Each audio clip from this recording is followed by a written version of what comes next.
वहां बलख बुखारा का जो बादशाह था 1.25 मन फूलों की सेज पे सोता था और बांदी रोजाना वो सेज बिछाती आई थी कभी से, जब वो छोटी उम्र में था, राजकुमार था उसी समय से।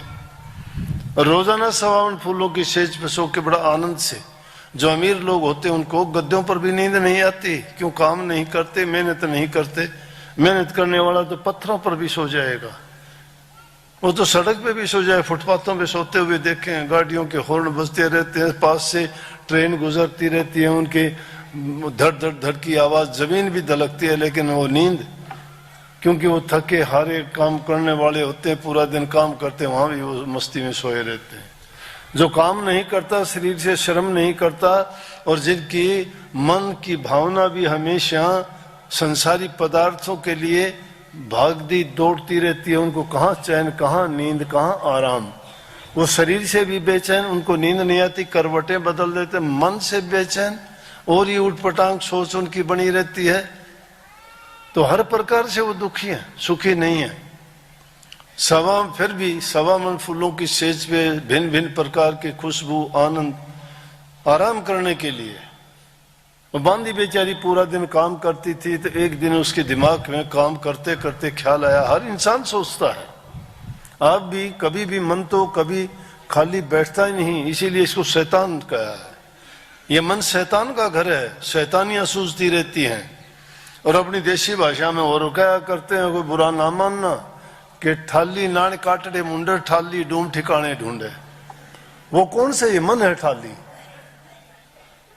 ठाली डूम ठिकाने ढूंढे। ठाली अगर डूम होगा ना तो उसे कुछ मिले नहीं का, तो उसके कहाँ जाऊं, किसके पास क्या बोलूं, क्यों? उसको आदत है बोलने की, हैं? तो जो खाली आदमी होगा, खाली मन शैतान का घर होता है, वो शैतान ही सूझेंगे उसका कोई ना कोई। तो उसने क्या किया, उसमें भी जो भी काम करता है आदमी सोच करता रहता है, विचार करता है। अब मैं भी सत्संग करते करते विचार करता हूं कि अब यह बात बोलूं तो अगली क्या बोलूंगा। दोनों तरह से मेरा काम करता है, जबान से बोलता रहता हूं, दूसरे पीछे से दिमाग ये भी सोचता रहता है अगली बात क्या बोलूंगा मैं। खाली कभी रहते ही नहीं, वो नहीं रहता खाली। नींद आ जाती है तो भी घूमते रहते हैं, पता नहीं मन कहाँ कहाँ जाता है, कहीं पहाड़ों में, कहीं नदियों में, कहीं शहरों में, कहीं बाग बगीचों में, पता नहीं कहाँ कहाँ घूमता रहता है। शरीर पड़ा रहता है, लेकिन ये शैतानी किए बिना नहीं रहता।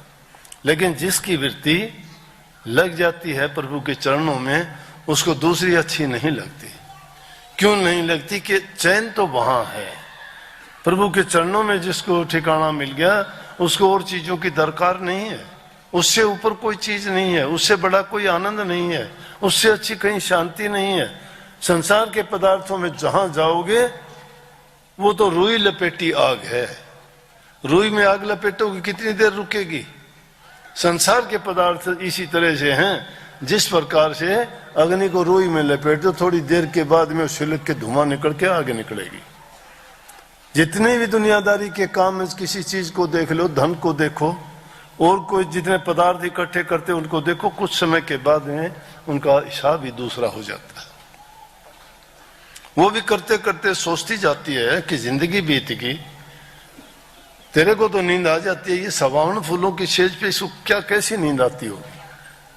वो आ रही थकी थी बेचारी, उसने सोची आज 1 मिनट लेट के देख ले।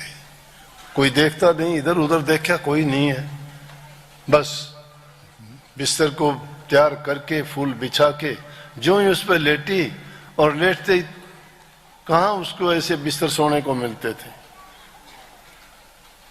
इतनी अच्छी सुगंधी फूलों की, और उसे पड़ते ही नींद आ गई उसको। पता ही नहीं लगा कितना टाइम गुजर गया। राजा आया, आके देखता है कि राजा का बिस्तर, राजा की सेज, और क्या हस्ती, बांदी नौकरानी। रानी भी मेरे कहने और इजाजत के बिना मेरे कमरे में आके नहीं सोती मेरे बिस्तर पे, और इसकी ये औकात। गुस्से में भर गया, उसको जगाया भी नहीं, मस्ती में सोई पड़ी, उसको नहीं पता राजा आया कि नहीं आया, क्या क्या बात है। उसने कोड़ा उठाया, उसको पीटना शुरू कर दिया। उसको जब लगा तो अचानक उठी, तो उसके दिमाग में बात तो थी ना कि मैं लेट के देखना चाहती हूँ। उसकी समझ में तो अभी ये लेटी थी तुम, और ये तो 1 मिनट में ही सारा काम हो गया, गड़बड़ हो गया। तू उठना चाहती थी लेकिन देर होगी। अब उसने मारा तो 1-2 लगे, बड़ा दर्द होता है, कोड़ा चमड़े का होता है, अगर वो लग जाए शरीर पे बहुत दर्द करता है। एक दो लगा जब तो बेचारे ने आ ऊ की उसने, लेकिन दूसरे तीसरे के बाद में क्या क्या हंसने लगी जोर जोर से, क्योंकि उसका मन फिर भी काम करता था, क्या कर दिया मैंने, बहुत गलत कर दिया, मुझे तो कितनी सजा मिली, क्यों मिली ये सजा, क्योंकि मैं राजा की सेज पे सो गई। लेकिन फिर विचार आता है राजा की सेज पे तो सोई, फूलों की सेज पे सोई थी, तेरे को 1-2 मिनट 5-10 मिनट सो गई होगी, आध घंटा हो गया हुआ, उसके सोने के कारण इतनी कड़ी सजा, कोड़ों से तेरी पिटाई होगी। अगर तुझे ये सजा है तो इसकी क्या सजा होगी जो सारी जिंदगी सोता आया है, इसकी तो बहुत बुरी हालत होगी। क्यों सजा इस चीज की मिली है, नहीं तो आज तक मुझे कभी सजा नहीं मिली, फूलों पे आध घंटे सोने से मुझे इतनी सजा मिल गई, इसका बेचारे का क्या हाल होगा। हंसने लग गई। राजा बोला या तो कोड़े मारता था, कोड़ा हाथ से छूट गया, कि इसको तो दर्द होना चाहिए था, रोना चाहिए था, गिड़गिड़ाना चाहिए था, याचना करनी चाहिए थी, क्षमा मांगनी चाहिए थी, ये हंसती है। बोले बांदी हंसती क्या है, फिर भी जोर जोर से हा हा करके रावण की तरह से हंसने लगी। बोले पहले मुझे बता हंसने का कारण क्या है, नहीं तो तुझे और मैं पीटूंगा। बोले राजा रहने दो तो अच्छा है। ने बोला नहीं बताओ मुझे बात क्या है।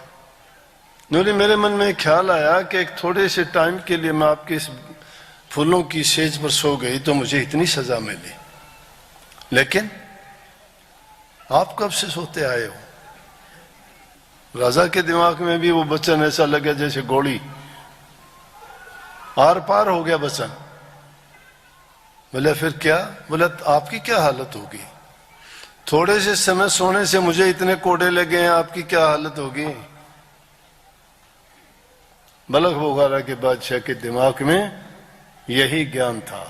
ऐसी चोट लगी, कवि साहब की वाणी में, शब्द की चोट लगी मेरे दिल पे जी, बेंद दिया तन सारा महाराज मुँह पे साई रंग डारा जी। उसने कही कि ऐसी चोट लगी आर पार हो गया मेरा तो काम, बांदी खराब कर दिया। अब जीवन की वो परत खोल दी जो अज्ञान के बस में जी रहा था। अभिमान था मेरा, अज्ञान था मेरा, नादानी थी मेरी, ना समझी थी। तूने मुझे राह दिखा दिया, आज से तू बांदी नहीं, नौकरानी नहीं, तू तो मेरी गुरु हो गई। आज से राजकाज को छोड़ के चल दिया सत्य की खोज में, सत्य संगति की खोज में। जो आपको अवसर मिला ये हर एक को नहीं मिलता। देवी देवता भी तरसते हैं कि इंसान का चोला मिले, लेकिन इनको जो चोला मिला है क्या ये इसका महत्व जानते हैं। हम जानते हैं क्या कि हमारे जीवन की कितनी कीमत है।